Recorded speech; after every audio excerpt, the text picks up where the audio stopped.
আমাদের এই সম্মান ইউনিয়ন যে বিএনপির ঘাঁটি, বিশেষ করে সাবেক এক এই দুইটার মধ্যে যে সেন্টারগুলো আছে প্রায় 7টা-8টা সেন্টার, এই সেন্টারগুলোর মধ্যে সবসময় বিএনপি ভালো একটা রেজাল্ট উপহার দিয়েছে। এই সেন্টারগুলোর মধ্যে কোনো আওয়ামী লীগের নেতা এই দীর্ঘ 17 বছরের স্বৈরাচারী সরকারের আমলেও কোনো ভালো কোনো নেতা এখানে জন্ম হয় নাই। এখানে যত নেতা সৃষ্টি হয়েছে সব বিএনপির নেতাই সৃষ্টি হয়েছে।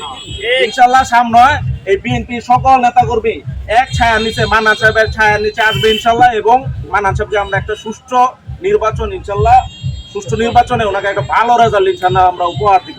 সবাইকে আমার সালাম, আসসালামু আলাইকুম।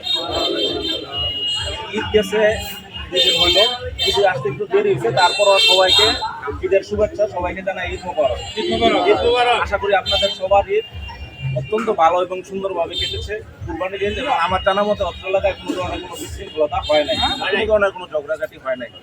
অন্যান্য সময় দেখা গেছে যে ঈদের কমিটি বা কুরবানির চামড়া টামড়া নিয়ে অনেক সময় অনেক ঝামেলা হয়।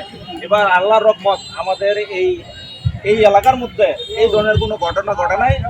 এটা আমাদের জন্য অবশ্যই অত্যন্ত ভালো একটা খবর। আর পট পরিবর্তনের কারণে এখন সামনে আমাদের ইনশাল্লাহ একটা সংগ্রামের সময় রয়ে গেছে। সামনে একটা নির্বাচন আসবে ইনশাল্লাহ, সুষ্ঠু এবং নিরপেক্ষ একটা নির্বাচন হবে সামনে। ওই নির্বাচনে আমরা আজহারুল ইসলাম মান্নান সাহেবের সাথে একসাথে আছি। উনি দীর্ঘদিন শ্রম দিতে, পরিশ্রম করেছে, টাকা পয়সা খরচ করেছে। এলাকার যত নির্যাতিত নেতাকর্মী আছে সবার পাশে উনি দাঁড়িয়েছে। তো সামনে নির্বাচনে আমরা সবাই মন থেকে চাই এবং দোয়া করি যে উনি যাতে বিএনপি থেকে মনোনয়নটা পায়, এবং মনোনয়ন পেলে আমরা ইনশাল্লাহ সবাই একসাথে ওনার জন্য যান প্রাণ দিয়ে আমরা আমাদের এলাকাতে ভালো একটা ওনার জন্য রেজাল্ট উপহার দেবো ইনশাল্লাহ।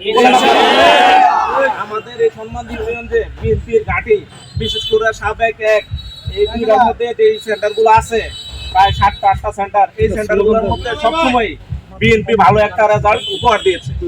এই সেন্টারগুলোর মধ্যে কোনো আওয়ামী লীগের নেতা এই দীর্ঘ 17 বছরের স্বৈরাচারী সরকারের আমলেও কোনো ভালো কোনো নেতা এখানে জন্ম হয় নাই। এখানে যত নেতা সৃষ্টি হয়েছে সব বিএনপির নেতাই সৃষ্টি হয়েছে।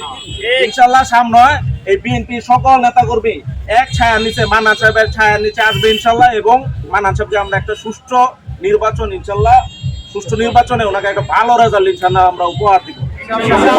আপনাদের সকলের সহযোগিতা কামনা করব। প্রত্যেকটা মানুষ আপনারা মান্নান হিসেবে, মানে জিয়া সৈনিক হিসেবে আপনার কাজ করে ভালো একটা রেজাল্ট বিএনপি কে সোনারগাঁ থেকে ইনশাল্লাহ আমরা উপহার দিব।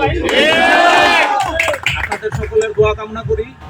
আর এই জুন মাসটা আমাদের জন্য যেমন ঈদ করছে, ঈদ হিসেবে কিন্তু একটা আনন্দের মাস, কুরবানির টাইগার একটা মাস আমাদের পরিবারের জন্য এবং এই এলাকার জন্য কিন্তু এটা একটা দুঃখেরও মাস, কারণ হচ্ছে শোকেরও মাস।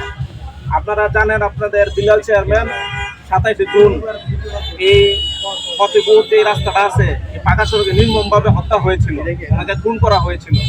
তো এই মাসের মধ্যেই সেটা পড়ে গেছে। ঈদের মাসের মধ্যে আমরা আনন্দটা ওইভাবে উপভোগ করতে পারতেছি না এই কারণে। তারপরও সামনে যেহেতু 27শে জুন, আর এই 27শে জুনকে সামনে রেখে আমরা ইনশাল্লাহ ওনার জন্য আমাদের বাড়িতে মিলাদ মাহফিলের একটা দোয়ার একটা আয়োজন করব। তো আপনাদের ইনশাল্লাহ ডেট জানিয়ে দেবো ইনশাল্লাহ। তারপরে এখানে যেহেতু আপনারা সবাই একত্রিত হয়েছেন, আপনাদের সবাইকে এখানে অগ্রিম দাওয়াত দিয়ে গেলাম ইনশাল্লাহ, আপনারা সবাই থাকবেন ইনশাল্লাহ। সকলের সহযোগিতা কামনা করি এবং সকলের অংশগ্রহণ কামনা করি। আর বিপদে আপদে সবসময় যখন যে কোনো অবস্থায় আপনারা আমাকে চাবেন, আমার পরিবার ইনশাল্লাহ আপনাদের জন্য সর্বোচ্চ ত্যাগ স্বীকার করে আপনাদের পাশে থাকবে ইনশাল্লাহ। বেশি কোনো কিছু বলার নাই, অলরেডি মাগরিবের অন্ধকার হয়ে যেতেছে। সবাই দোয়া করবেন একসাথে মিলেমিশে যাতে আমরা থাকতে পারি, আনন্দের সাথে যাতে আমরা আমাদের ঈদগুলো উদযাপন করতে পারি, ভবিষ্যতের দিনগুলো যাতে আমরা সুন্দর একটা সম্মান ইউনিয়ন করতে পারি এবং সোনারগাঁ আমরা করতে পারি। এই জন্য আমরা সবাই একসাথে হাতে হাত মিলিয়ে কাজ করবো, এই বলে আমার বক্তব্য শেষ করছি। আল্লাহ হাফেজ।